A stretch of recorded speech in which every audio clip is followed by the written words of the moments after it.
જય હિન્દ મિત્રો, આજના વિડીયોમાં આપણે police constable model paper number 1 જોઈશું, જે નવા સિલેબસ મુજબ છે. આવનાર પરીક્ષા માટે આ તમને ઉપયોગી થશે. પ્રશ્ન 1. ભારતીય બંધારણમાં રાજ્યનીતિના માર્ગદર્શક સિદ્ધાંતો કયા દેશમાંથી લેવામાં આવ્યા છે? રાજ્યનીતિના માર્ગદર્શક સિદ્ધાંતો અમેરિકા, આયર્લેન્ડ, કેનેડા કે રશિયા? જવાબ આવડતો હોય તો સાથે સાથે જવાબ પણ આપતા જજો. સાચો જવાબ છે ઓપ્શન બી, આયર્લેન્ડ. રાજ્યનીતિના માર્ગદર્શક સિદ્ધાંતો, જેને ડીપીએસપી પણ કહે છે, તે ભાગ 4માં છે. અનુચ્છેદ પૂછે તો 36 થી 51. સ્ત્રોત આયર્લેન્ડનું બંધારણ. તેનું લક્ષ્ય શું છે તો કલ્યાણ રાજ્ય અને સામાજિક આર્થિક લોકશાહીની સ્થાપના. સ્વરૂપ તો તે બિનન્યાયિક છે. અદાલતમાં તે પડકારી શકાય નહીં. અગત્યના અનુચ્છેદ જોઈ લઈએ. અનુચ્છેદ 40માં ગ્રામ પંચાયતની રચના છે. અનુચ્છેદ 44માં સમાન નાગરિક ધારો છે, યુસીસી. અનુચ્છેદ 48A પર્યાવરણનું રક્ષણ છે. અનુચ્છેદ 50માં ન્યાયતંત્ર અને કારોબારીનું વિભાજન છે. અનુચ્છેદ 51માં આંતરરાષ્ટ્રીય શાંતિ છે. તો આ બધી ડિટેલ પણ યાદ રાખજો. આમાંથી વિધાનોવાળા પણ તમને પ્રશ્નો પૂછાઈ શકે. ગુજરાતના કયા ક્રાંતિકારી ડુંગળી ચોર તરીકે ઓળખાય છે? મોહનલાલ પંડ્યા, રવિશંકર મહારાજ, ઠક્કર બાપા કે વિનોબા ભાવે? અહીં સાચો જવાબ આવશે મોહનલાલ પંડ્યા. આ છે મોહનલાલ પંડ્યા. તેમના વિશે જોઈએ.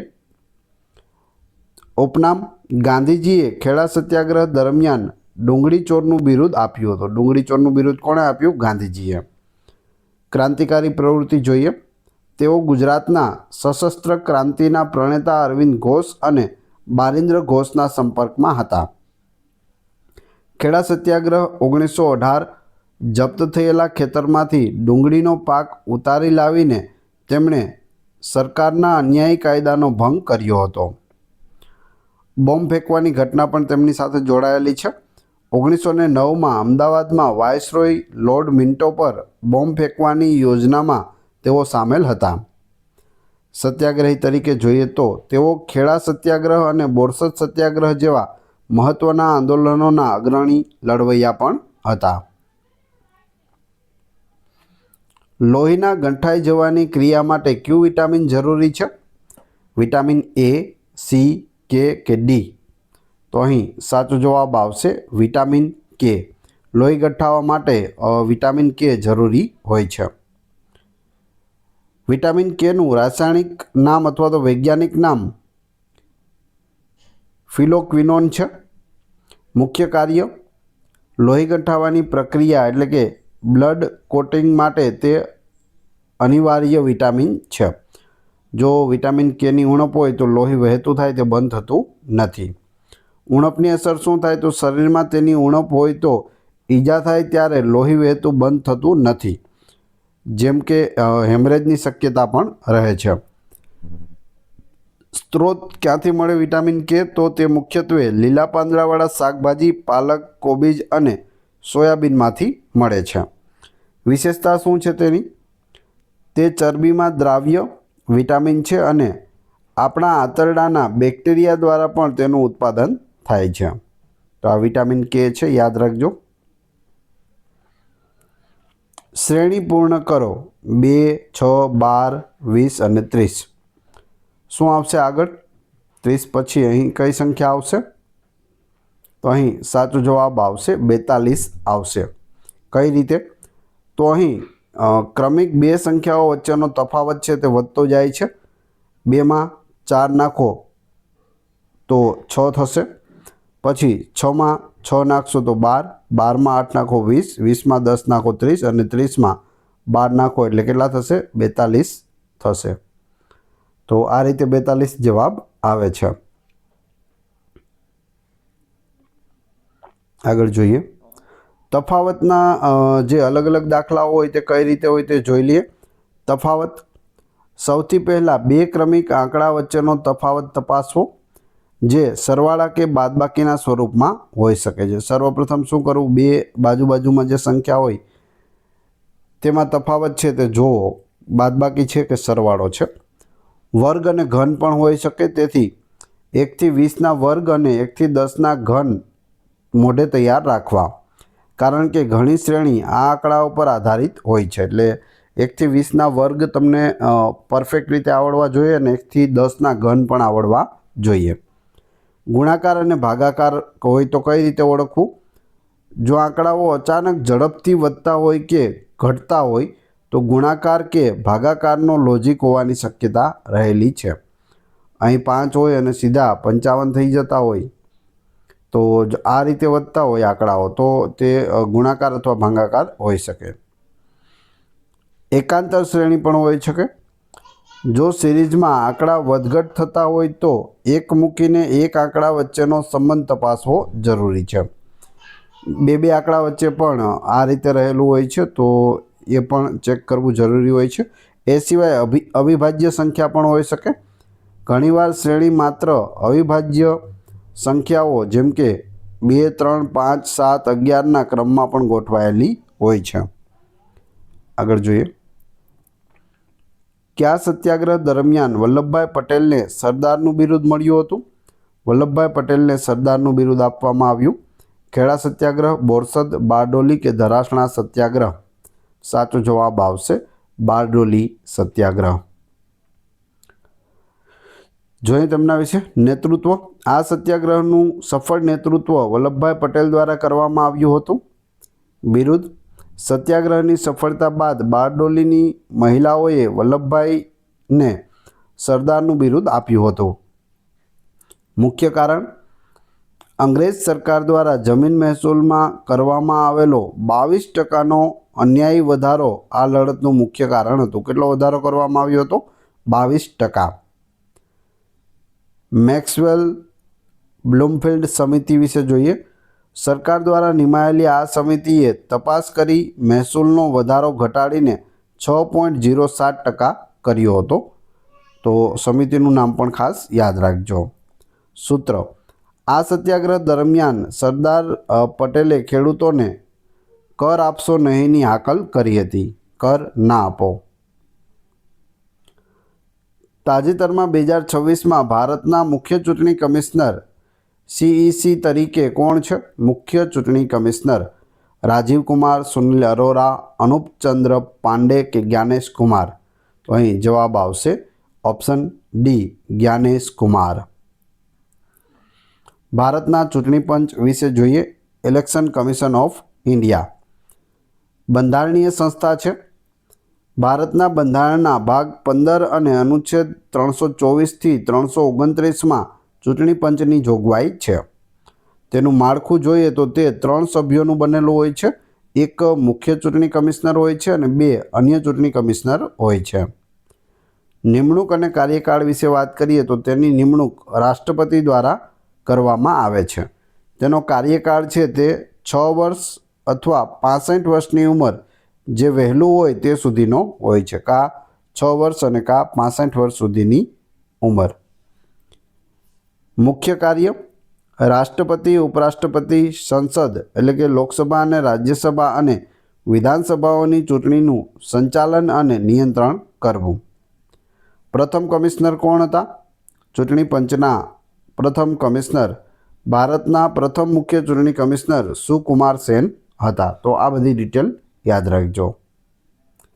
કમ્પ્યુટરમાં કાયમી સંગ્રહ માટે કઈ મેમરીનો ઉપયોગ થાય છે? કાયમી સંગ્રહ માટે રેમ, કેશ, રોમ કે રજિસ્ટર? તો જવાબ આવશે રોમ. રોમનો ઉપયોગ થાય છે કાયમી સંગ્રહ માટે. તેના વિશે પણ જોઈએ. રોમનું પૂરું નામ થશે રીડ ઓનલી મેમરી. શું થશે? Read only memory. ઘણી વખત પૂછાયેલું છે, યાદ રાખજો. પ્રકાર. તે કોમ્પ્યુટરની સ્થાયી એટલે કે નોન વોલેટાઇલ મેમરી છે જેમાં પાવર બંધ થયા પછી પણ ડેટા ભૂસાતો નથી. તેનું કાર્ય. તેમાં કોમ્પ્યુટરને ચાલુ કરવા માટેના જરૂરી સૂચનો જેમ કે બાયોસ સંગ્રહિત હોય છે. બેઝિક ઇનપુટ આઉટપુટ સર્વિસ બાયોસનું પૂરું નામ થશે. રીડ ઓનલી એટલે કે ડેટાને માત્ર વાંચી શકાય છે. એ સિવાય નવી જે રોમ આવેલી છે એના મુખ્ય પ્રકાર PROM programmable read only memory, EPROM પણ આવે છે, ઇરેઝેબલ પ્રોગ્રામેબલ રોમ. EEPROM પણ આવે છે, જેમાં ડેટા વીજળીની મદદથી ભૂંસી શકાય છે. ઉપયોગ તો તે સિસ્ટમ બુટિંગમાં મદદ કરે છે. જ્યારે આપણે કમ્પ્યુટર ચાલુ કરીએ અને જે પ્રોસેસ થાય તે રોમ દ્વારા થાય છે. જો આજે રવિવાર હોય તો 61 દિવસ પછી કયો વાર હશે? શુક્ર, શનિ, ગુરુ કે બુધ? શું કરવાનું? તો 61 ને 7 વડે ભાગવાના અને જે શેષ દિવસો વધે તેના પરથી નક્કી થશે કયો વાર આવશે. જવાબ આવશે શુક્રવાર. 61 ને 7 વડે ભાગતા 5 શેષ વધે છે, તો રવિવાર ગણવાનો. રવિવારથી +5 કરવાના, સન્ડે +5 દિવસ એટલે કે સોમ, મંગળ, બુધ, ગુરુ અને શુક્ર. જવાબ આવશે શુક્રવાર. રવિવારથી ગણવાના એ યાદ રાખજો. બાકી જે પણ સંખ્યા હોય, જેટલા પણ દિવસ કીધા હોય અહીં, તો ત્યાં શું કરવાનું? ડિવાઇડેડ બાય 7 કરી નાખવાનું, 7 વડે ભાગવાનું. રિઝનિંગમાં કેલેન્ડરના દિવસો અને વારના પ્રશ્નો પૂછાય છે, તે કઈ રીતે સોલ્વ કરવા? તો વધારાના દિવસો હોય, આપેલ કુલ દિવસોને 7 વડે ભાગતા જે શેષ વધે તેને વધારાના દિવસો કહેવાય છે, જેના પરથી વાર નક્કી થાય છે. એટલે કે રવિવાર પછી સોમ, મંગળ, બુધ, ગુરુ એ રીતે 2 દિવસ વધ્યા હોય તો સોમ અને મંગળ થાય. એ રીતે તમે પ્લસ એડ કરી શકો, પણ રવિવાર યાદ રાખવાનો. વારની ગણતરી. જો આજે સોમવાર હોય તો 7, 14, 21 અને 28માં દિવસે ફરીથી સોમવાર જ આવશે, તો એ પણ યાદ રાખજો. 7, 14, 21 અને 28. વર્ષ બદલાતા વાર. સામાન્ય વર્ષમાં જે તારીખે જે વાર હોય તેના પછીના વર્ષે તે જ તારીખે એક દિવસ આગળનો વાર હોય. જેમ કે 1 જાન્યુઆરી 2026માં સોમવાર હોય તો 1 જાન્યુઆરી 2027માં શું થશે? મંગળવાર. એક જ દિવસ આગળ વધશે. લીપ વર્ષ હોય તો 2 દિવસ આગળ વધે છે, એ ખાસ યાદ રાખજો. લીપ વર્ષ હોય તો 2 દિવસ, એટલે કે આજે સોમવાર છે તો ત્યારે શું હોય? મંગળ અને બુધ હોય છે. શતાબ્દી વર્ષ હોય, જો વર્ષના અંતે 2 શૂન્ય હોય, દાખલા તરીકે 1900, 2000, તો તેને 400 વડે ભાગી શકાય તો જ તે લીપ વર્ષ ગણાય છે. સ્ટેચ્યુ ઓફ યુનિટીની ઊંચાઈ કેટલી છે? સ્ટેચ્યુ ઓફ યુનિટીની ઊંચાઈ 152 મીટર, 182, 202 કે 192? જવાબ આવશે 182 મીટર સ્ટેચ્યુ ઓફ યુનિટીની ઊંચાઈ છે. ગુજરાત વિધાનસભાની કુલ બેઠકો પણ 182 છે. તેની યાદમાં આ પ્રતિમાની ઊંચાઈ 182 મીટર છે તે રાખવામાં આવી છે. હવે અહીં તમને ફૂટ પૂછી લે તો શું કરવાનું? વિશ્વની સૌથી ઊંચી મૂર્તિ સ્ટેચ્યુ ઓફ યુનિટી કેટલા ફૂટ ઊંચી છે? તો જવાબ આવશે 597 ફૂટ ઊંચાઈ સાથે તે વિશ્વની સૌથી ઊંચી પ્રતિમા છે. મીટર પૂછે તો 182 મીટર, ફૂટ પૂછે તો 597 ફૂટ. તેનું સ્થાન જોઈએ તો નર્મદા જિલ્લાના કેવડિયા એટલે કે એકતાનગર પાસે સાધુ બેટ પર નર્મદા નદીના કિનારે આવેલી છે. શિલ્પી કોણ હતા? તો આ ભવ્ય પ્રતિમાનું નિર્માણ પ્રખ્યાત શિલ્પકાર રામવી સુતાર દ્વારા કરવામાં આવ્યું હતું. લોકાર્પણ કોણે અને ક્યારે કર્યું? તો વડાપ્રધાન નરેન્દ્રભાઈ મોદીએ 31 ઓક્ટોબર 2018ના રોજ સરદાર વલ્લભભાઈ પટેલની 143મી જન્મ જયંતિ પર તેનું ઉદ્ઘાટન કર્યું હતું. કઈ કંપનીએ કર્યું? તો આ પ્રોજેક્ટનું નિર્માણ કાર્ય Larsen and turbo L&T company દ્વારા છે તે કરવામાં આવ્યું છે. પ્રશ્ન 10. ભારતના કયા રાજ્યને 5 નદીઓની ભૂમિ કહેવામાં આવે છે? હરિયાણા, ઉત્તર પ્રદેશ, પંજાબ કે બિહાર? તો જવાબ આવશે પંજાબ. પંજાબ શબ્દમાં પંજ એટલે 5 અને આબ એટલે પાણી અથવા નદી થાય છે. પંજાબ એટલે પંજ એટલે 5 અને આબ એટલે નદી, 5 નદીઓનો પ્રદેશ. 5 નદીઓ કઈ કઈ છે? સતલજ, બિયાસ, રાવી, ચિનાબ અને જેલમ. આ 5 નદીઓ પંજાબમાં આવેલી છે. પંજાબ વિશે જોઈએ તો પંજાબનું પાટનગર પંજાબ અને હરિયાણાનું સંયુક્ત પાટનગર ચંડીગઢ છે, જે એક કેન્દ્રશાસિત પ્રદેશ પણ છે. એટલે કે હરિયાણા, પંજાબ અને ચંડીગઢ ત્રણેયની રાજધાની શું છે? ચંડીગઢ છે. ભારતનું અન્ન ભંડાર કહેવાય છે પંજાબ. ઘઉંના પુષ્કળ ઉત્પાદનને કારણે તેને ભારતનો ઘઉંનો કટોરો એટલે કે વ્હીટ બાઉલ ઓફ ઇન્ડિયા પણ કહેવામાં આવે છે. સુવર્ણ મંદિર. શીખ ધર્મનું સૌથી પવિત્ર સ્થળ ગોલ્ડન ટેમ્પલ હરમંદિર સાહિબ અમૃતસર શહેરમાં આવેલું છે. લોકનૃત્ય અને ઉત્સવ. પંજાબના મુખ્ય લોકનૃત્યો ભાંગડા અને ગિદ્ધા છે, જ્યારે વૈશાખી તેમનો પ્રમુખ તહેવાર છે. બંધારણની કઈ કલમ હેઠળ અસ્પૃશ્યતા નિવારણની જોગવાઈ છે? અસ્પૃશ્યતા નિવારણ કલમ 17, 15, 14 કે 19? શું જવાબ આવશે? અહીં સાચો જવાબ આવશે કલમ 17, આર્ટિકલ 17.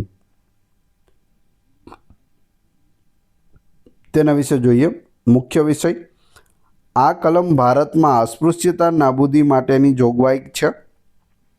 મૂળભૂત અધિકાર. તે બંધારણના ભાગ 3માં સમાનતાના અધિકાર હેઠળ આવે છે. અપવાદ વગરનો અમલ. આ એક નિરપેક્ષ અધિકાર છે, એટલે કે કોઈપણ સંજોગોમાં અસ્પૃશ્યતા આચરી શકાતી નથી. કાયદાકીય સજા. અસ્પૃશ્યતાનું આચરણ એ કાયદા મુજબ શિક્ષાપાત્ર ગુનો બને છે. સંબંધિત કાયદો. આ કલમને વધુ મજબૂત બનાવવા માટે 1955માં અસ્પૃશ્યતા નિવારણ અધિનિયમ, જે પાછળથી નાગરિક અધિકાર સંરક્ષણ ધારો બન્યો છે, એ ઘડવામાં આવ્યો હતો. ક્યારે? 1955માં. દૂધની ઘનતા માપવા માટે કયું સાધન વપરાય છે? દૂધની ઘનતા માપવા માટેનું સાધન બેરોમીટર, હાઇગ્રોમીટર, લેક્ટોમીટર કે હાઇડ્રોમીટર? અહીં સાચો જવાબ આવશે લેક્ટોમીટર, ઓપ્શન સી. તેના વિશે જોઈએ. લેક્ટોમીટરનો ઉપયોગ દૂધની શુદ્ધતા માપવા અને તેમાં પાણીની ભેળસેળ ચકાસવા માટે વપરાય છે. સિદ્ધાંત. આ સાધન આર્કિમિડીઝના સિદ્ધાંત પર કાર્ય કરે છે. માપન. તે દૂધની સાપેક્ષ ઘનતા અથવા વિશિષ્ટ ઘનતા માપે છે. રીડિંગ. શુદ્ધ દૂધ માટે લેક્ટોમીટરનું પ્રમાણભૂત રીડિંગ સામાન્ય રીતે 28 થી 32ની વચ્ચે હોય છે. કેટલું હોય? 28 થી 32. પ્રકાર. તે એક પ્રકારનું વિશિષ્ટ હાઇડ્રોમીટર છે, જે ખાસ દૂધ માટે રચાયેલું છે. પાટણની પ્રખ્યાત રાણીની વાવ કોણે બંધાવી હતી? પાટણની રાણીની વાવ મિનળદેવી, ઉદયમતી, નાયકાદેવી કે સિદ્ધરાજ જયસિંહ? સાચો જવાબ આવશે રાણી ઉદયમતીએ બંધાવી હતી રાણીની વાવ. તેના વિશે જોઈએ તો તેનું નિર્માણ 11મી સદીમાં સોલંકી વંશના રાણી ઉદયમતીએ તેમના પતિ રાજા ભીમદેવ પ્રથમની યાદમાં કરાવી હતી. સ્થાપત્ય શૈલી. આ વાવ મારુ ગુર્જર એટલે કે સોલંકી સ્થાપત્ય શૈલીમાં બનેલી છે અને તે 7 માળ ઊંડી છે. કેટલી છે? 7 માળ. વિશ્વ વિરાસત સ્થળ વર્ષ 2014માં યુનેસ્કો દ્વારા તેને વર્લ્ડ હેરિટેજ સાઇટ તરીકે પણ જાહેર કરવામાં આવી છે. ચલણ. ભારત સરકારની 100 રૂપિયાની નવી નોટ પાછળ રાણીની વાવનું ચિત્ર અંકિત કરવામાં આવ્યું છે. પ્રકાર. શિલ્પ અને સ્થાપત્યની દ્રષ્ટિએ આ વાવના પ્રકારોમાં જયા પ્રકારની વાવ છે તે ગણવામાં આવે છે. વાવના 4 પ્રકાર હોય છે, આપ સૌ જાણતા હશો. તેમાં આ વાવ કયા પ્રકારની છે? તો જયા પ્રકારની છે. જો A બરાબર 1, B બરાબર 2 હોય તો ડોગ બરાબર કેટલા થાય? DOG બરાબર કેટલા? 25, 26, 24 કે 22? અહીં ABCD પણ આપેલી છે, એમાં નંબર પણ આપેલા છે. A બરાબર 1, Z બરાબર 26. શું જવાબ આવશે? 26 જવાબ આવશે. કઈ રીતે એ પણ આપણે જોઈએ. અંગ્રેજી મૂળાક્ષરોના ક્રમ મુજબ ડીનો જે ક્રમ છે તે કેટલો છે? ચોથો છે, 4 આવશે ડીમાં. પછી ઓનો ક્રમ છે તે કેટલામો છે? 15મો છે. અને જીનો ક્રમ છે તે 7 છે. તો આ રીતે 4 + 15 + 7 કરીએ તો કેટલા આવશે? 26 આવે છે. એટલે જવાબ આવશે 26. ક્રમ ખાસ યાદ રાખી લેવો. ટ્રીક પણ આપણે આગળ જોઈશું. અંગ્રેજી મૂળાક્ષરો વિશે જોઈએ. ક્રમ યાદ રાખવાની ટ્રીક છે ઇજોટી. ઇજોટી યાદ રાખશો. ઈ 5 નંબરે આવે છે, જે 10 નંબરે છે, ઓ 15 નંબરે, ટી 20 નંબરે અને વાય 25 નંબરે હોય છે. ઇજોટી યાદ રાખશો તો દર 5-5 નંબરે તમને યાદ રહી જશે. પછી વચ્ચેના તમને ખ્યાલ આવી જશે. શબ્દ દ્વારા મૂળાક્ષરોના ક્રમ સરળતાથી યાદ રાખી શકાય છે. વિરોધી અક્ષર વિશે પણ છે. સામસામેના અક્ષરોનો સરવાળો હંમેશા 27 થાય છે. જેમ કે એ 1 અને 26, ઝેડ બરાબર 26, તો કેટલા થાય? 27. એમ સામસામેના જેટલા પણ છે, જેમ કે બી બરાબર કેટલા થાય છે? 2 અને વાય બરાબર કેટલા થશે? 25. 2 + 25 કેટલા થાય? 27 થાય છે. તો સામસામેના જે પણ આંકડા છે તે બધાનો સરવાળો કેટલો થશે? 27 થતો હોય છે. ઉલટો ક્રમ. કોઈપણ અક્ષરનો ઉલટો ક્રમ શોધવા માટે તેના સીધા ક્રમને 27માંથી બાદ કરવો જોઈએ. ઉલટો ક્રમ શોધવો હોય તો કઈ રીતે કરી શકાય? તો તેનો જે સીધો ક્રમ છે તેને 27માંથી બાદ કરવો જોઈએ. જેમ કે સી છે તો તેનો 3 છે, એને 27માંથી આપણે બાદ કરી દઈએ તો કેટલા આવશે? 24. તો સીનો ક્રમ કેટલામો થઈ જશે? 24મો થઈ જશે. મધ્ય અક્ષર. 2 અક્ષરોની બરાબર વચ્ચેનો અક્ષર શોધવા માટે બંનેના ક્રમનો સરવાળો કરી 2 વડે ભાગવા. બંનેનો જે ક્રમ છે તેનો સરવાળો કરીને 2 વડે ભાગશો તો તેનો વચ્ચેનો જે પણ અક્ષર હશે તેનો નંબર આવી જશે. નંબર પરથી તમને ખ્યાલ આવી જશે કયો આંક હશે. પંચાયતી રાજનો અમલ કરનાર ભારતનું પ્રથમ રાજ્ય કયું હતું? ગુજરાત, રાજસ્થાન, આંધ્રપ્રદેશ કે મહારાષ્ટ્ર? સાચો જવાબ છે રાજસ્થાન. રાજસ્થાન વિશે જોઈએ. પંચાયતી રાજ. બંધારણીય સ્થાન. 73મો બંધારણીય સુધારો 1992 દ્વારા પંચાયતી રાજને બંધારણીય દરજ્જો મળ્યો છે. તે બંધારણના ભાગ 9માં છે. અનુચ્છેદ પૂછે તો 243. તેનો અમલ ભારતમાં 24 એપ્રિલ 1993થી અમલ થયો. તેથી 24 એપ્રિલ રાષ્ટ્રીય પંચાયતી રાજ દિવસ તરીકે ઉજવવામાં આવે છે. પૂછવામાં આવે રાષ્ટ્રીય પંચાયતી રાજ દિવસ ક્યારે ઉજવાય છે? 24 એપ્રિલના રોજ. તેનું માળખું જોઈએ. ભારતમાં બળવંતરાય મહેતા સમિતિની ભલામણ મુજબ ત્રિસ્તરીય, જેમાં ગ્રામ પંચાયત, તાલુકા પંચાયત અને જિલ્લા પંચાયતનું માળખું છે તે અમલમાં છે. ગુજરાતમાં પ્રારંભ ક્યારે થયો? તો ગુજરાતમાં 1 એપ્રિલ 1963થી પંચાયતી રાજનો અમલ થયો છે. જીવરાજ મહેતાના શાસનકાળમાં આનો અમલ થઈ ગયો હતો. પ્રથમ રાજ્ય. તો પંચાયતી રાજનો સૌપ્રથમ પ્રારંભ 2 ઓક્ટોબર 1959ના રોજ રાજસ્થાનના નાગોર જિલ્લામાં થયો હતો. ક્યારે? 2 ઓક્ટોબર 1959ના રોજ. હડપ્પીય સંસ્કૃતિનું સ્થળ લોથલ કયા જિલ્લામાં આવેલું છે? કચ્છ, જામનગર, અમદાવાદ કે સુરેન્દ્રનગર? લોથલ કયા જિલ્લામાં છે? અમદાવાદ જિલ્લામાં છે. અમદાવાદ જિલ્લાના ધોળકા તાલુકામાં. સ્થાન જોઈએ તો અમદાવાદ જિલ્લાના ધોળકા તાલુકામાં ભોગાવો નદીના કિનારે આવેલું છે. શોધ. 1995માં પુરાતત્વ શાસ્ત્રી SR રાવ દ્વારા આ સ્થળની શોધ કરવામાં આવી હતી. વિશ્વનું પ્રથમ બંદર છે. અહીંથી ઈંટોનું બનેલું વિશાળ લોકગેટ એટલે કે ડોકયાર્ડ એટલે કે ગોદી મળી આવ્યું છે, જે તે સમયનું આંતરરાષ્ટ્રીય બંદર હતું. અનન્ય પુરાવા જોઈએ તો અહીંથી મણકા બનાવવાની ફેક્ટરી, અગ્નિવેદીઓ અને યુગ્મ શબ એટલે કે જોડકા કબરના અવશેષો પણ મળી આવ્યા છે. લોથલનો અર્થ શું થશે? તો લોથલ શબ્દનો અર્થ ગુજરાતીમાં લાશનો ઢગલો એવો થાય છે. તો આ બધા ફેક્ટ્સ ખાસ યાદ રાખજો. સોલંકી વંશનો સૌથી પ્રતાપી શાસક કોણ હતો?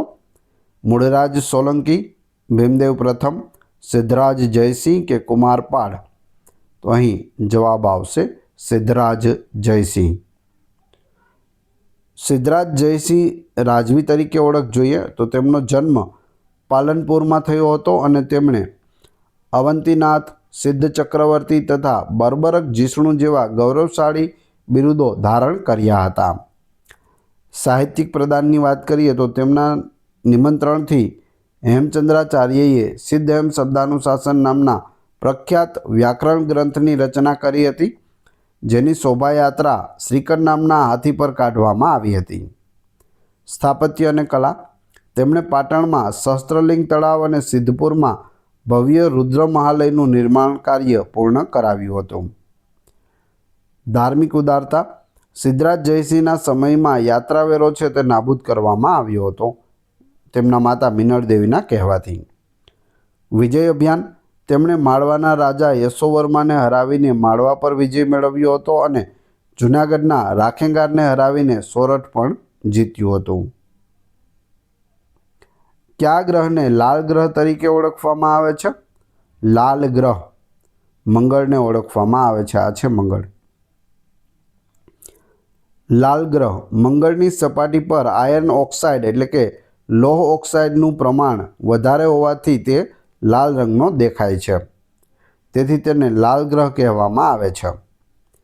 ઉપગ્રહો જોઈએ તો મંગળને 2 કુદરતી ઉપગ્રહો છે, જેના નામ ફોબોસ અને ડીમોસ છે. સૌથી ઊંચો પર્વત. આખા સૌરમંડળનો સૌથી ઊંચો પર્વત ઓલિમ્પસ મોન્સ મંગળ ગ્રહ પર આવેલો છે, જે આપણા પૃથ્વીના સૌથી ઊંચા શિખર માઉન્ટ એવરેસ્ટ કરતાં લગભગ 3 ગણો ઊંચો છે. માઉન્ટ એવરેસ્ટ છે તે 8 કિલોમીટર ઊંચો છે, તો તે 8 દુ 16 અને 8 તેરી 24 કિલોમીટરથી પણ વધારે ઊંચો છે. વાતાવરણ. મંગળના પાતળા વાતાવરણમાં મુખ્યત્વે કાર્બન ડાયોક્સાઇડ 95% વાયુ આવેલો છે.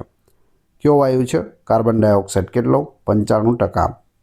પરિભ્રમણની વાત કરીએ તો મંગળ પોતાની ધરી પર એક ચક્ર પૂર્ણ કરતાં આશરે 24 કલાક અને 37 મિનિટ જેટલો સમય લે છે, જે પૃથ્વીના દિવસ સાથે ઘણું સામ્ય ધરાવે છે. આપણે અહીં 24 કલાકનો દિવસ હોય છે અને ત્યાં 24 કલાક અને 37 મિનિટનો દિવસ હોય છે.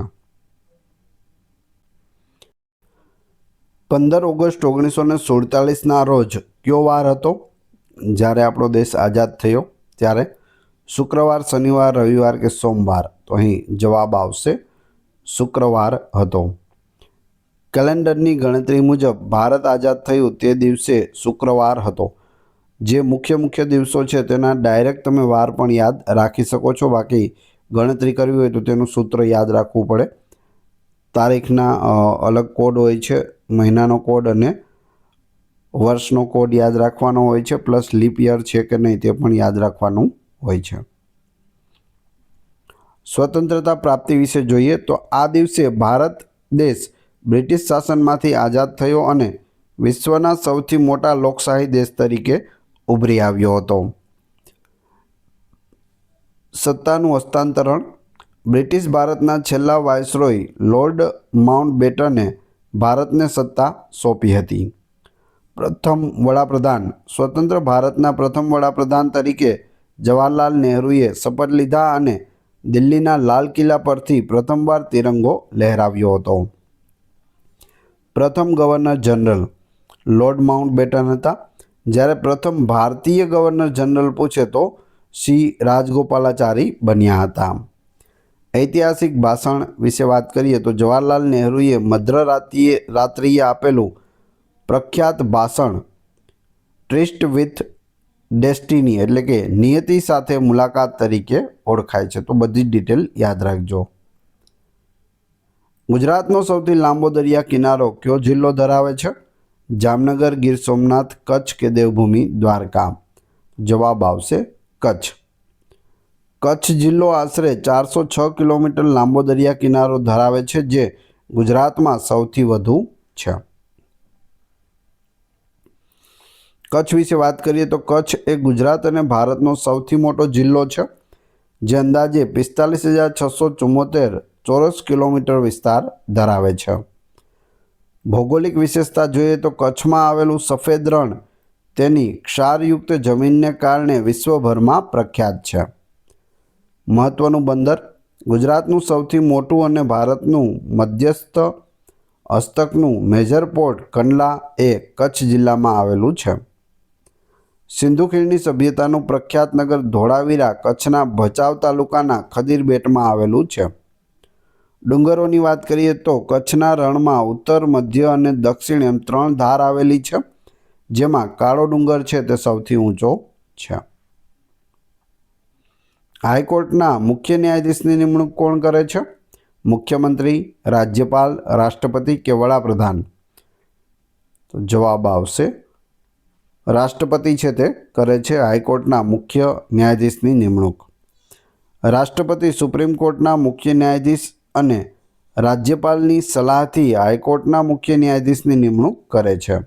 કોની સલાહથી? તો રાજ્યના રાજ્યપાલ અને સુપ્રીમ કોર્ટના મુખ્ય ન્યાયાધીશ બંનેની સલાહ લઈ અને હાઈકોર્ટના મુખ્ય ન્યાયાધીશની નિમણૂક કરવામાં આવે છે રાષ્ટ્રપતિ દ્વારા. ભારતના રાષ્ટ્રપતિ વિશે જોઈએ તો તે દેશના પ્રથમ નાગરિક અને બંધારણીય વડા છે, જેની જોગવાઈ બંધારણના અનુચ્છેદ 52માં કરવામાં આવી છે. રાષ્ટ્રપતિનું પદ અનુચ્છેદ 52. રાષ્ટ્રપતિ પદ માટેની લઘુત્તમ વય 35 વર્ષ હોવી જોઈએ અને તેમનો કાર્યકાળ 5 વર્ષનો હોય છે.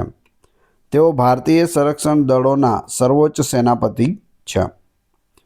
રાષ્ટ્રપતિની ચૂંટણી પરોક્ષ પદ્ધતિ દ્વારા ઇલેક્ટોરલ કોલેજ એટલે કે સંસદ અને વિધાનસભાના ચૂંટાયેલા સભ્યો દ્વારા થાય છે. બંધારણના ઉલ્લંઘન બદલ અનુચ્છેદ 61 મુજબ મહાભિયોગ દ્વારા તેમને પદ પરથી દૂર પણ કરી શકાય છે. મોઢેરાનું સૂર્ય મંદિર કઈ નદીના કિનારે આવેલું છે? સરસ્વતી, પુષ્પાવતી, વિશ્વામિત્રી કે મેશ્વો? જવાબ આવશે પુષ્પાવતી નદીના કિનારે છે. મોઢેરાના સૂર્ય મંદિરનું નિર્માણ સોલંકી વંશના રાજા ભીમદેવ પ્રથમ દ્વારા ઈસવીસન 1026-27માં કરવામાં આવ્યું હતું. સ્થાપત્ય શૈલી: મોઢેરાનું સૂર્ય મંદિર ઈરાની શૈલી અને મારુ ગુર્જર એટલે કે ચાલુક્ય સ્થાપત્ય શૈલીનું અદ્ભુત મિશ્રણ ધરાવે છે. ખાસિયત: આ મંદિર કર્કવૃત પર આવેલું છે અને એવી રીતે રચાયેલું છે કે સૂર્યોદયનું પ્રથમ કિરણ સીધું ગર્ભગૃહમાં રહેલી મૂર્તિના મણિ પર પડતું હતું. સૂર્યકુંડ: મંદિરની બહારના ભાગમાં વિશાળ સૂર્યકુંડ, જેને રામકુંડ પણ કહે છે, તે આવેલો છે, જેની ચારે બાજુ નાના મોટા કુલ 108 મંદિરો આવેલા છે. તે મહેસાણા જિલ્લાના બેચરાજી તાલુકામાં પુષ્પાવતી નદીના કિનારે આવેલું છે. નદી પૂછે પુષ્પાવતી નદી, તાલુકો પૂછે બેચરાજી, જિલ્લો પૂછે તો મહેસાણા જિલ્લો. લાઇટ યર એટલે કે પ્રકાશ વર્ષ એ શાનો એકમ છે? સમય, ઝડપ, અંતર કે પ્રકાશની તીવ્રતા? પ્રકાશ વર્ષ. જવાબ આવશે અંતર માપવા માટેનો આ એકમ છે. અવકાશમાં ગ્રહો અને તારા વચ્ચેના લાંબા અંતરને માપવા માટે પ્રકાશ વર્ષનો ઉપયોગ થાય છે. એક ગ્રહથી બીજા ગ્રહની દૂરી માપવી હોય તો પ્રકાશ વર્ષ દ્વારા માપી શકાય છે. તેના વિશે જોઈએ વ્યાખ્યા. પ્રકાશના કિરણે શૂન્યાવકાશમાં 1 વર્ષ દરમિયાન કાપેલા કુલ અંતરને પ્રકાશ વર્ષ કહેવામાં આવે છે. એકમનો પ્રકાર: તો પ્રકાશ વર્ષ એ સમયનો નહીં પરંતુ અંતર એટલે કે ડિસ્ટન્સ માપવાનો એકમ છે, જેનો ઉપયોગ ખગોળીય પિંડો વચ્ચેનું અંતર માપવા માટે થાય છે. મૂલ્ય કિલોમીટરમાં જોઈએ તો 1 પ્રકાશ વર્ષ બરાબર અંદાજે 9.46 ટ્રિલિયન કિલોમીટર જેટલું અંતર થાય છે. શૂન્યાવકાશમાં પ્રકાશની ઝડપ પ્રતિ સેકન્ડ અંદાજે 3 લાખ કિલોમીટર હોય છે. 1 સેકન્ડમાં 3 લાખ કિલોમીટર. અન્ય એકમ સાથે સંબંધ જોઈએ તો અંતર માપવા માટે પ્રકાશ વર્ષ કરતાં પણ મોટો એકમ પારસેક છે. 1 પારસેક બરાબર 3.26 પ્રકાશ વર્ષ થાય છે. તો પારસેકને પણ ખાસ યાદ રાખજો, એ પણ અંતર માટેનો જ છે. 800ના 15% કેટલા થાય? 15% ઓફ 800. 100, 120, 140 કે 150? તો જવાબ આવશે 120. 800 ગુણ્યા 15 ભાગ્યા 100 કરવાથી 120 જવાબ આવે છે. ડાંગ દરબારનો મેળો ક્યારે ભરાય છે?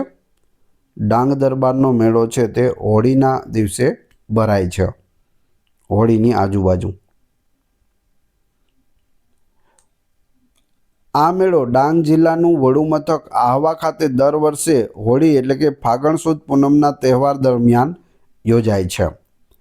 ઐતિહાસિક મહત્વ જોઈએ તો આ પરંપરા બ્રિટિશ કાળથી ચાલી આવે છે, જેમાં ડાંગના 5 આદિવાસી રાજાઓને સરકાર તરફથી રાજકીય સલ્યાણું એટલે કે પેન્શન આપવામાં આવે છે. મુખ્ય આકર્ષણ મેળામાં ડાંગી સંસ્કૃતિનું પ્રતીક એવું ડાંગી નૃત્ય, જેમાં ચાળો અને પાવરી જેવા પારંપરિક વાદ્યો મુખ્ય આકર્ષણનું કેન્દ્ર હોય છે. આ મેળામાં આદિવાસી સમુદાયના લોકો પોતાની પરંપરાગત વેશભૂષા, ઘરેણાં અને કલા કૌશલ્યનું પ્રદર્શન પણ કરે છે. ગુજરાતના પ્રથમ મુખ્યમંત્રી કોણ હતા? બળવંતરાય મહેતા, હિતેન્દ્રભાઈ દેસાઈ, ડૉક્ટર જીવરાજ મહેતા કે બાબુભાઈ જસુભાઈ પટેલ? જવાબ આવશે ડૉક્ટર જીવરાજ નારાયણ મહેતા. પ્રથમ મુખ્યમંત્રી ડૉક્ટર જીવરાજ નારાયણ મહેતા ગુજરાત રાજ્યના પ્રથમ મુખ્યમંત્રી હતા. 1 મે 1960થી 1963 સુધી તેઓએ સેવા આપી હતી. વ્યવસાયે તેઓ એક બાહોશ તબીબ એટલે કે ડૉક્ટર હતા અને લંડનથી MDની પદવી મેળવી હતી. સયાજીરાવ ગાયકવાડના પર્સનલ ડૉક્ટર પણ તેઓ રહ્યા હતા. વડોદરાના મહારાજા સયાજીરાવ ગાયકવાડના અંગત તબીબ તરીકે પણ કાર્યરત હતા. મુખ્યમંત્રી પદ છોડ્યા બાદ તેમણે બ્રિટન એટલે કે યુકેમાં ભારતના હાઈ કમિશનર એટલે કે રાજદૂત તરીકે પણ સેવા આપી હતી. તેઓ મહાત્મા ગાંધીજીના અંગત ચિકિત્સક અને અત્યંત વિશ્વાસુ સાથીદાર હતા. કયું વિટામિન સૂર્યના કિરણોમાંથી મળે છે? વિટામિન A, B, C કે D? તો જવાબ આવશે વિટામિન D, સૂર્યના કિરણોમાંથી મળે છે. વિટામિન ડીનું રાસાયણિક નામ એટલે કે વૈજ્ઞાનિક નામ કેલ્સીફેરોલ છે. તેને સનશાઇન વિટામિન કહેવામાં આવે છે કારણ કે સૂર્યપ્રકાશની હાજરીમાં આપણી ત્વચા તેનું ઉત્પાદન કરે છે. તે શરીરમાં કેલ્શિયમ અને ફોસ્ફરસ શોષણમાં મદદ કરી હાડકાં અને દાંતને મજબૂત બનાવે છે. તેની ઉણપથી બાળકોમાં રિકેટ્સ એટલે કે સુક્તાન અને પુખ્ત વયના લોકોમાં ઓસ્ટિયોમલેશિયા નામનો રોગ થાય છે. ઓસ્ટિયોમલેશિયા. વિશેષતા વિટામિન ડી એ શરીરમાં હોર્મોન તરીકે પણ કાર્ય કરતું એકમાત્ર વિટામિન છે.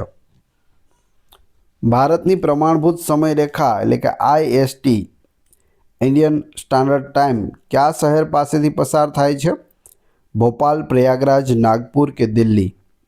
જવાબ આવશે પ્રયાગરાજ, જેનું જૂનું નામ છે અલ્હાબાદ. ઉત્તર પ્રદેશમાં મિર્ઝાપુર નજીક આવેલું છે. ભારતની પ્રમાણભૂત સમયરેખા 82.5 અથવા 82.30 પૂર્વ રેખાંશ પર આવેલી છે. આ રેખા ઉત્તર પ્રદેશના પ્રયાગરાજ એટલે કે મિર્ઝાપુર પાસેથી પસાર થાય છે, જે આખા દેશનો સમય નક્કી કરે છે.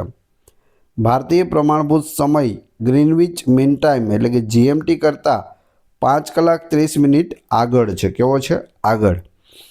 આ રેખા ભારતના કુલ 5 રાજ્યો ઉત્તર પ્રદેશ, મધ્યપ્રદેશ, છત્તીસગઢ, ઓડિશા અને આંધ્રપ્રદેશમાંથી પસાર થાય છે. આખો આ રીતે ઊભો લીટો છે. ભારતના પૂર્વ અરુણાચલ પ્રદેશ અને પશ્ચિમમાં ગુજરાત છેડા વચ્ચેના સ્થાનિક સમયમાં આશરે 2 કલાકનો તફાવત છે તે જોવા મળે છે. જેમ કે આપણે અહીં ગુજરાતમાં માન લો 7 વાગે સૂર્યોદય થાય છે, તો અરુણાચલ પ્રદેશમાં કેટલા વાગે થશે? 5 વાગે ત્યાં સૂર્યોદય થઈ ગયો હશે. 2 કલાકનો ફરક છે તે આપણે ગુજરાત અને અરુણાચલ પ્રદેશ વચ્ચે છે.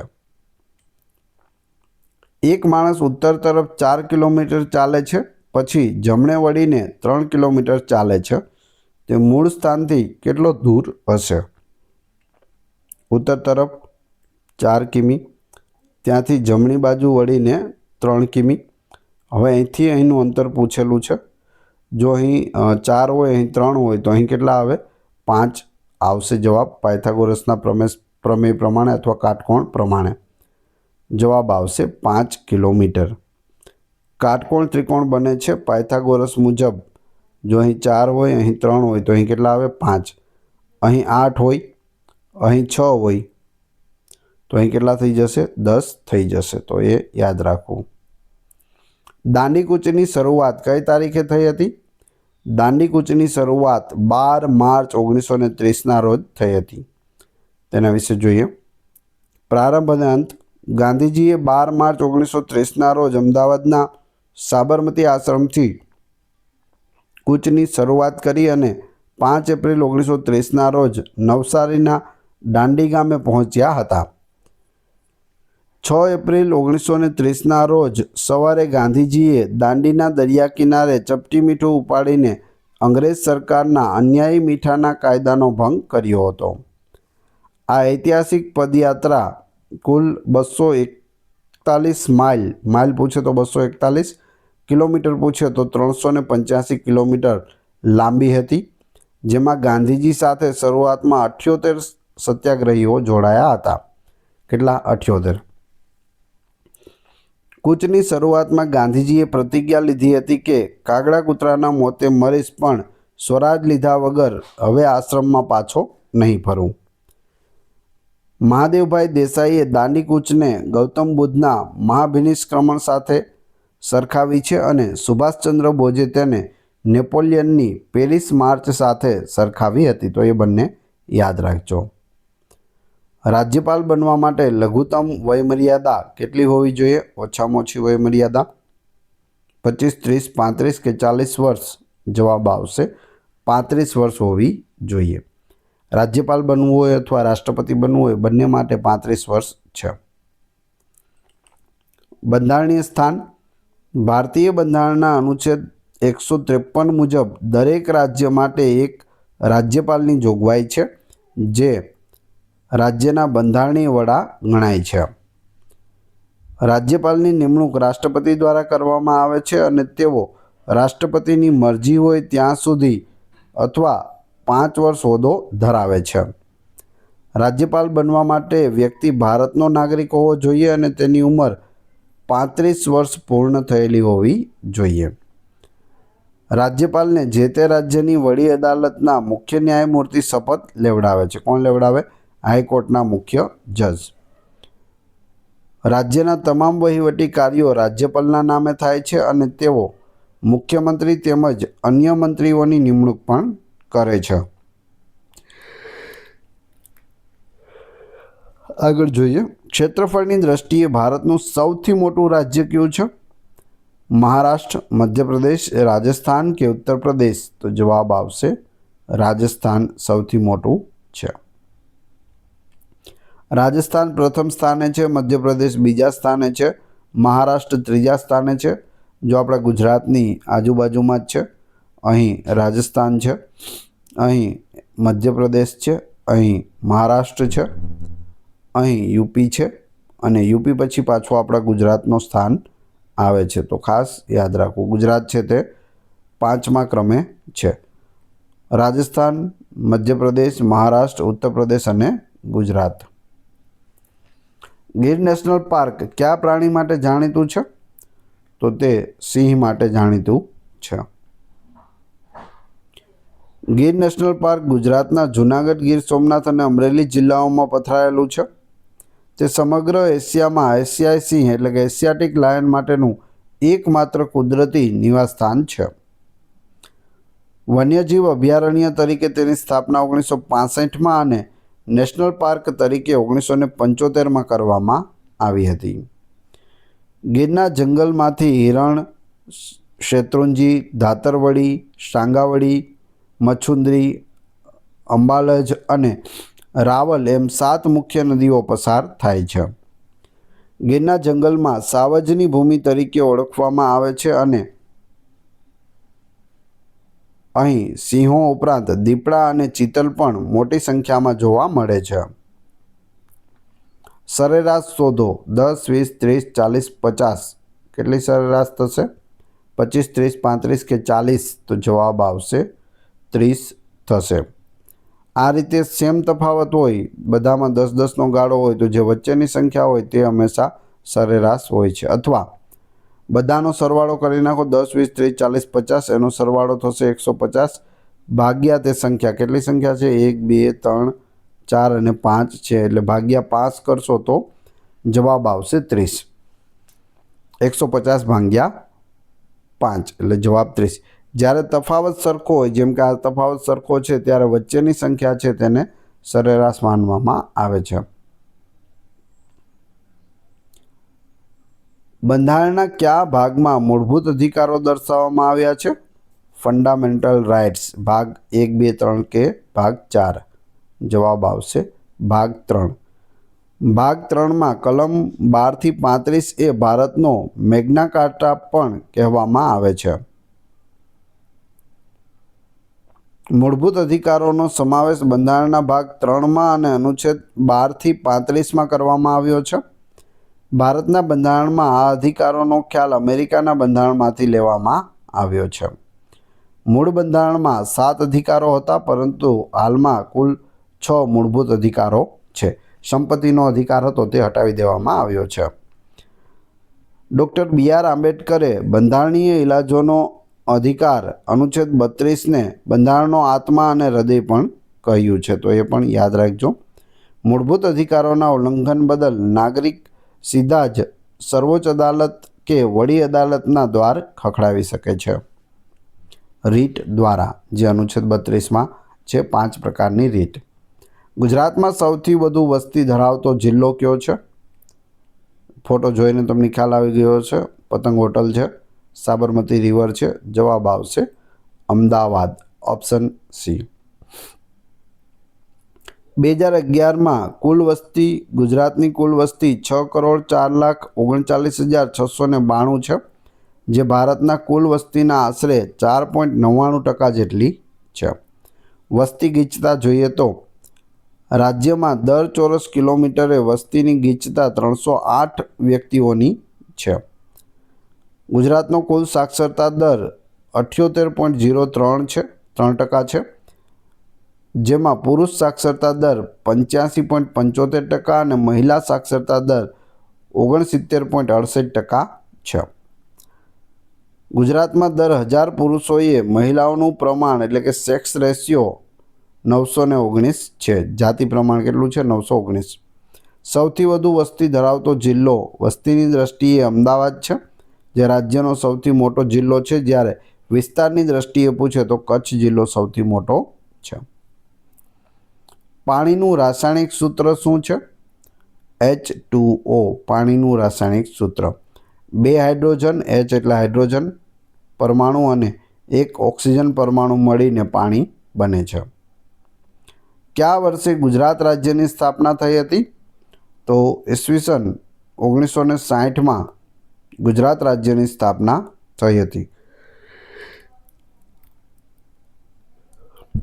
અહીં જોઈ શકો, બૃહદ મુંબઈ રાજ્યમાંથી 1 મે 1960ના રોજ ગુજરાત અને મહારાષ્ટ્ર અલગ અલગ થયા હતા. 1960માં આ હતું આપણું બૃહદ મુંબઈ, તેમાંથી ગુજરાત રાજ્ય બન્યું અને મહારાષ્ટ્ર રાજ્ય પણ બન્યું.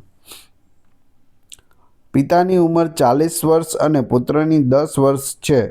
કેટલા વર્ષ પછી પિતાની ઉંમર બમણી થશે, એટલે કે છોકરા કરતાં ડબલ હશે?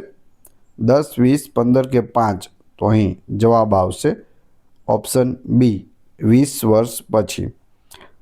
20 વર્ષ પછી પિતા 60ના એટલે કે 40 છે, પ્લસ 20 નાખવામાં આવે તો 60 વર્ષ થશે. પુત્રની ઉંમર 10 છે, પ્લસ તેમાં 20 એડ કરવામાં આવે એટલે 30 થશે. તો 30ના બમણા કેટલા થશે? 60. તો આ રીતે ઓપ્શન બી સાચો જવાબ છે. ભારતના લોખંડી પુરુષ તરીકે કોણ ઓળખાય છે? ભારતના લોખંડી પુરુષ છે સરદાર વલ્લભભાઈ પટેલ. તેઓ ભારતના લોખંડી પુરુષ અને હિન્દના બિસ્માર્ક તરીકે ઓળખાય છે. તેમજ બારડોલી સત્યાગ્રહ 1928 સફળ થતાં તેમને સરદારનું બિરુદ પણ મળ્યું હતું. તો 3 નામ યાદ રાખજો. સ્વતંત્ર ભારતના તેઓ પ્રથમ નાયબ વડાપ્રધાન અને પ્રથમ ગૃહમંત્રી હતા, જેમણે 562 રજવાડાઓનું ભારતીય સંઘમાં વિલીનીકરણ કર્યું હતું. તેમનો જન્મ 31 ઓક્ટોબર 1875ના રોજ નડિયાદમાં થયો હતો અને તેમના જન્મદિવસને રાષ્ટ્રીય સ્તરે રાષ્ટ્રીય એકતા દિવસ તરીકે ઉજવવામાં આવે છે. નર્મદા જિલ્લાના કેવડિયા ખાતે તેમની 182 મીટર ઊંચી પ્રતિમા, જે વિશ્વની સૌથી ઊંચી પ્રતિમા છે, તે આવેલી છે, જેના શિલ્પી રામ વી સુતાર છે. જીવવિજ્ઞાનના પિતા, ફાધર ઓફ બાયોલોજી કોને કહેવામાં આવે છે? ફાધર ઓફ બાયોલોજી છે એરિસ્ટોટલ. Option B. એરિસ્ટોટલ વિશે જોઈએ તો એરિસ્ટોટલને રાજનીતિશાસ્ત્રના પિતા અને જીવવિજ્ઞાનના પિતા તરીકે પણ ઓળખવામાં આવે છે. તેઓ ગ્રીક ફિલસૂફ પ્લેટોના શિષ્ય હતા અને વિશ્વ વિજેતા સિકંદરના ગુરુ હતા. તેમણે રાજનીતિ પર આધારિત તેમનું વિશ્વવિખ્યાત પુસ્તક પોલિટિક્સ લખ્યું હતું. એરિસ્ટોટલે એથેન્સમાં લાઇસિયમ નામની પોતાની શિક્ષણ સંસ્થાની સ્થાપના પણ કરી હતી. તેમણે વિશ્વના અંદાજે 158 બંધારણોનો તુલનાત્મક અભ્યાસ કરીને રાજ્યના વર્ગીકરણનો સિદ્ધાંત આપ્યો હતો. નર્મદા નદીનું ઉદ્ગમ સ્થાન કયું છે? સાપુતારા, અમરકંટક, મહાબળેશ્વર કે બ્રહ્મગીરી? જવાબ આવશે અમરકંટક. તમે અહીં જોઈ શકો, નર્મદા નદી અમરકંટકથી નીકળીને અહીં ગુજરાતમાં આવે છે. નર્મદા નદી મધ્યપ્રદેશના અમરકંટક પર્વતમાંથી નીકળે છે અને ભરૂચ પાસે ખંભાતના અખાત અરબ સાગરને મળે છે. આ ભારતની પશ્ચિમ તરફ વહેતી સૌથી મોટી નદી છે, જેની કુલ લંબાઈ 1312 કિલોમીટર છે. ગુજરાતમાં લંબાઈ પૂછે તો 161 કિલોમીટર જવાબ આવશે. કુલ લંબાઈ 1312 કિલોમીટર, ગુજરાતમાં 161. નર્મદા નદીને રેવા તરીકે પણ ઓળખવામાં આવે છે અને તે ગુજરાતની સૌથી મોટી નદી હોવાથી તેને ગુજરાતની જીવાદોરી પણ કહેવામાં આવે છે. આ નદી પર નવાગામ પાસે સરદાર સરોવર ડેમ આવેલો છે, જે ભારતનો મોટો બહુહેતુક સિંચાઈ પ્રોજેક્ટ છે.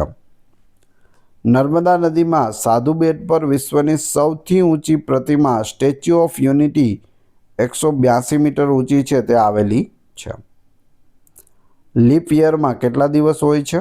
તો લીપ યરમાં 364, 365, 366 કે 367? જવાબ આવશે 366 દિવસ હોય છે. એક દિવસ વધારે હોય છે, 29 ફેબ્રુઆરી. જોઈએ, દિવસોની સંખ્યા સામાન્ય વર્ષમાં 365 દિવસ હોય છે, જ્યારે લીપ યરમાં કુલ 366 દિવસ હોય છે. ફેબ્રુઆરીમાં 29 દિવસ હોય છે, એટલે 28ને બદલે એક દિવસ વધી જાય છે, 29 દિવસ થઈ જાય છે. ગણતરીનો નિયમ, તો જે વર્ષને 4 વડે નિશેષ ભાગી શકાય તેને લીપ યર કહેવામાં આવે છે. દાખલા તરીકે 2024, 2028 આ બધાને 4 વડે નિશેષ ભાંગી શકાય તો તે લીપ વર્ષ કહેવાય. જો વર્ષ શતાબ્દી હોય, જેમ કે 1900, 2000, તો તે લીપ યર ગણવા માટે 400 વડે નિશેષ ભાગવા જરૂરી છે.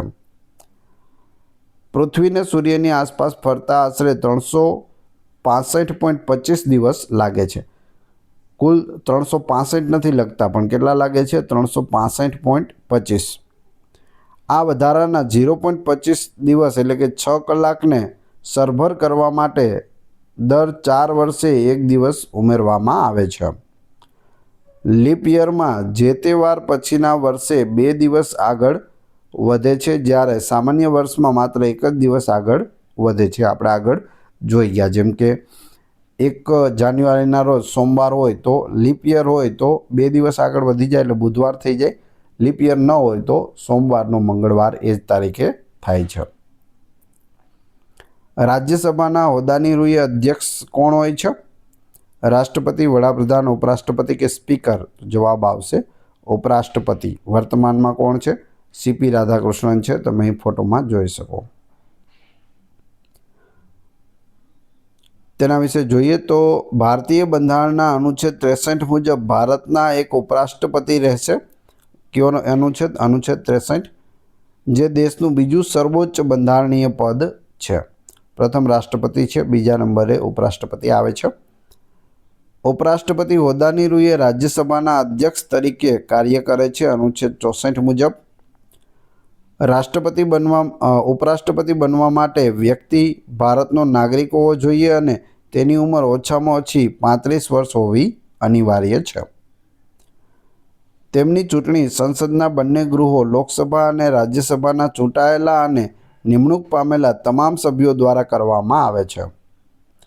તેમનો કાર્યકાળ 5 વર્ષનો હોય છે અને તેમને તેમના પદના શપથ છે તે રાષ્ટ્રપતિ દ્વારા લેવડાવવામાં આવે છે. જય હિન્દનો નારો કોણે આપ્યો હતો? જય હિન્દ સુભાષચંદ્ર બોઝ. Option B. સુભાષચંદ્ર બોઝનો જન્મ 23 જાન્યુઆરી 1897ના રોજ ઓડિશાના કટકમાં થયો હતો અને તેઓ 1938 હરિપુરા તથા 1939 ત્રિપુરા અધિવેશનમાં કોંગ્રેસના પ્રમુખ બન્યા હતા. તેમણે ભારતીય સ્વાતંત્ર્ય સંગ્રામ દરમિયાન જય હિન્દ, ચલો દિલ્હી અને તુમ મુझे खून दो मैं तुम्हें आज़ादी दूंगा જેવા પ્રખ્યાત સૂત્રો આપ્યા હતા. 3 પૂછાયેલા છે, ખાસ યાદ રાખજો. 1939માં કોંગ્રેસમાંથી રાજીનામું આપ્યા બાદ તેમણે ફોરવર્ડ બ્લોક નામના નવા રાજકીય પક્ષની સ્થાપના કરી હતી. તેમણે સિંગાપુરમાં આઝાદ હિન્દ ફૌજનું સુકાન સંભાળ્યું હતું અને ત્યાં ભારતની વચગાળાની સરકારની સ્થાપના પણ કરી હતી. રવિન્દ્રનાથ ટાગોરે તેમને દેશનાયકનું બિરુદ આપ્યું હતું અને તેમણે ધ ઇન્ડિયન સ્ટ્રગલ નામનું પુસ્તક પણ લખ્યું હતું. તો આ બધી માહિતી યાદ રાખજો. ગુજરાતનું સૌથી મોટું બંદર કયું છે? મુન્દ્રા, કંડલા, પીપાવાવ કે વેરાવળ? તો જવાબ આવશે કંડલા સૌથી મોટું બંદર છે. કચ્છના અખાતમાં આવેલું કંડલા બંદર મુક્ત વ્યાપાર ક્ષેત્ર એટલે કે SEZ સ્પેશિયલ ઇકોનોમિક ઝોન SEZનું પૂરું નામ થાય છે એ ધરાવતું ભારતનું પ્રથમ બંદર છે જેની સ્થાપના 1952માં કરવામાં આવી હતી. ભારત સરકારે વર્ષ 2017માં કંડલા બંદરનું નામ બદલીને દીનદયાળ પોર્ટ ટ્રસ્ટ રાખ્યું છે. નવું નામ પણ યાદ રાખજો. કંડલા એક કુદરતી અને ભરતી ઓટ પ્રકારનું બંદર છે જે ઉત્તર ભારત અને માટે મહત્વનું પ્રવેશદ્વાર ગણાય છે. કાર્ગો હેન્ડલિંગ જથ્થાબંધ માલસામાન એટલે કે કાર્ગો હેરફેરની દ્રષ્ટિએ આ ભારતનું સૌથી મોટું સરકારી બંદર છે. તો ખાસ યાદ રાખજો. કઈ ધાતુ સામાન્ય તાપમાને પ્રવાહી સ્વરૂપે હોય છે? લોખંડ, સોનું, પારો કે તાંબુ? તો જવાબ આવશે પારો એટલે કે મર્ક્યુરી. પારો એ એકમાત્ર એવી ધાતુ છે જે સામાન્ય તાપમાને પ્રવાહી સ્વરૂપમાં જોવા મળે છે અને તેનો રંગ ચાંદી જેવો સફેદ હોય છે. આવર્ત કોષ્ટકમાં પારાની સંજ્ઞા Hg છે અને તેનો પરમાણુ ક્રમાંક 80 છે. બંને યાદ રાખજો, પૂછાઈ શકે. પારાની મુખ્ય ખનિજ સિન્નાબાર છે જેમાંથી પારો મેળવવામાં આવે છે. પારો ઉષ્માનો સારો વાહક હોવાથી તેનો ઉપયોગ મુખ્યત્વે થર્મોમીટર અને બેરોમીટર જેવા સાધનોમાં થાય છે. એક લાઇનમાં અરવિંદનો ક્રમ બંને બાજુથી 15મો છે. કેટલામો છે? 15મો. આ બાજુ પણ 14 લોકો ઊભા છે, આ બાજુ પણ 14 લોકો ઊભા છે. તો લાઇનમાં કુલ કેટલા વ્યક્તિ હશે? 30, 29, 31 કે 28? અહીં સાચો જવાબ આવશે 29 વ્યક્તિઓ હશે. કઈ રીતે કરવાનું? તો કેટલામો ક્રમ છે? 15. તો 15 + 15 કરવાના. 15 + 15 - 1. 15 + 15 30 થશે, -1 એટલે જવાબ આવશે 29. કેમ કે 15માં અરવિંદ છે તે બંને બાજુથી ગણાય છે. કેટલામું સ્થાન છે? 15મું. તો આ સાઈડથી પણ 15, આ સાઈડથી પણ 15 બે વખત ગણાય છે એટલે -1 કરવો જરૂરી છે. અથવા તમે 14 અહીં, 14 અહીં, 14 + 14 28 + 1 એ રીતે પણ કરી શકો તો પણ 29 જવાબ આવી જશે. નીતિ આયોગના અધ્યક્ષ કોણ હોય છે? નીતિ આયોગના વર્તમાન અધ્યક્ષ વડાપ્રધાન હોય છે. ગમે ત્યારે જે વડાપ્રધાન હોય અત્યારે કોણ છે? નરેન્દ્ર મોદી છે. તો નીતિ આયોગ યાદ રાખજો, તેના વિશે જોઈએ. નીતિ આયોગ એનું પૂરું નામ થશે national institution for transforming India. નીતિ આયોગની સ્થાપના 1 જાન્યુઆરી 2015ના રોજ આયોજન પંચના સ્થાને કરવામાં આવી હતી. તે ભારત સરકારની મુખ્ય થિંક ટેન્ક તરીકે કાર્ય કરે છે, જે સામાજિક અને આર્થિક મુદ્દાઓ પર સરકારને સલાહ આપે છે. માળખું જોઈએ તો ભારતના વડાપ્રધાન હોદ્દાની રૂએ નીતિ આયોગના અધ્યક્ષ હોય છે. તે બોટમ અપ અભિગમ અપનાવીને કેન્દ્ર અને રાજ્યો વચ્ચે સહકારી સંઘવાદને મજબૂત બનાવવાનું કાર્ય કરે છે. તેની ગવર્નિંગ કાઉન્સિલમાં તમામ રાજ્યોના મુખ્યમંત્રીઓ અને કેન્દ્રશાસિત પ્રદેશોના લેફ્ટનન્ટ ગવર્નરોનો પણ સમાવેશ થાય છે. ગુજરાતની સૌથી લાંબી નદી કઈ છે? સૌથી લાંબી નદી છે સાબરમતી નદી. સૌથી મોટી નદી પૂછે તો તે નર્મદા છે. સાબરમતી છે તે સૌથી લાંબી નદી છે. સાબરમતી નદી રાજસ્થાનમાં અરવલ્લીની પહાડીઓમાં આવેલા ઢેબર સરોવર એટલે કે ઉદયપુર પાસેથી નીકળે છે. ઢેબર સરોવરમાંથી. આ નદીની કુલ લંબાઈ 371 કિલોમીટર છે, જેમાંથી ગુજરાતમાં તે આશરે 323 કિલોમીટર વહે છે. સાબરમતીને હાથમતી, વાત્રક, મેશ્વો, માઝમ અને સેઢી જેવી નદીઓ મળે છે. સાબરકાંઠા જિલ્લાના ધરોઈ પાસે ધરોઈ બંધ આવેલો છે, જે સિંચાઈ અને પીવાના પાણી માટે મહત્વનો છે. કઈ નદી પર છે? સાબરમતી નદી પર. આ નદી અંતે ખંભાતના અખાતને મળે છે, જ્યાં તેના મુખ પાસે 7 નદીઓના સંગમથી વોઠાનો મેળો પણ ભરાય છે. હવે તમારી ટેસ્ટમાં અહીં તમને ફક્ત એક પ્રશ્ન પૂછવામાં આવેલો છે, તેનો જવાબ તમારે કોમેન્ટ બોક્સમાં આપવાનો છે. ભારતીય બંધારણમાં રાજ્યનીતિના માર્ગદર્શક સિદ્ધાંતો કયા દેશમાંથી લેવામાં આવ્યા છે? આ વિડીયોની ફ્રી PDF આપને ટેલિગ્રામ અને વોટ્સએપ ગ્રુપમાં મળી જશે. બંનેની લિંક ડિસ્ક્રિપ્શનમાં આપેલી છે. વિડીયો પસંદ આવ્યો હોય તો લાઇક, કોમેન્ટ, શેર અને સબસ્ક્રાઈબ કરવાનું ના ભૂલશો. આ ચેનલ ઉપર ઘણા બધા વિડીયો અવેલેબલ છે. તમે ચેનલના નામ ઉપર ક્લિક કરી વિડીયોમાં જઈ બધા જ લેટેસ્ટ વિડીયો જોઈ શકો છો. મળીએ છીએ નવા વિડીયોમાં. જય હિન્દ, જય ભારત.